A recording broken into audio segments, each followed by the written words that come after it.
In the past, as a young woman lacking spiritual understanding, I chose to have an abortion. A few years later, I began to struggle to conceive. Later on, thank God, I was blessed with 2 wonderful daughters. But before each daughter was born, I had a natural miscarriage, which was so heartbreaking. It was only after I repented that I understood the connection. I never connected my personal story to the message of Shemot about the Hebrew midwives Shifra and Puah, who, despite Pharaoh's decree to kill, chose to let them live, to choose life despite difficulty. What is the secret of the prohibition of abortion? I promise an answer by the end of our video. First of all, let's start with a little story. There's a touching story about Dr. Sheba, the founder of Tel Hashomer Hospital, that I heard. Women approached him during the difficult times of the founding of the state, asking for abortions because of financial hardships. He gave them an innocent injection with only sugared water, and when they returned, he apologized to them that this time the injection didn't work, but he had saved them financially. Hundreds of children were called the water children and were saved thanks to his compassion and wisdom. Dr. Sheba claimed that there was never a case of a couple who, after the fact, was angry about this deception. The story is touching, but the second point relates to the secret of the fetus's soul. In order to explain why we have no right to decide about abortion, we need to explain the subject of the fetus's soul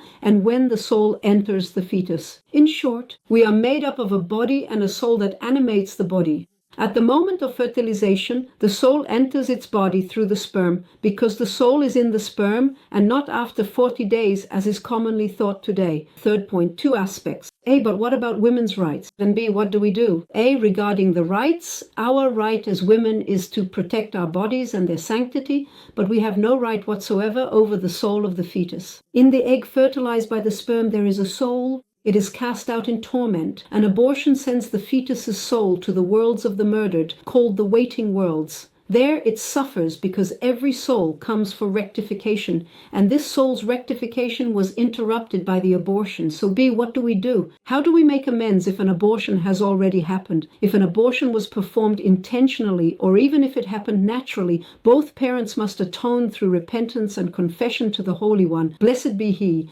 Regret, asking for forgiveness, a promise not to repeat the sin. These are the main points. They must inform the Holy One. Blessed be He. To give charity with intention in order to atone for the sin and to rescue the soul of the fetus from the realms of the murdered. So, to summarize, the conclusion is clear. Abortion is forbidden according to the secret of abortion. From the moment of conception, it is considered actual murder. What is the law in difficult cases such as rape or severe physical deformities? It is also forbidden.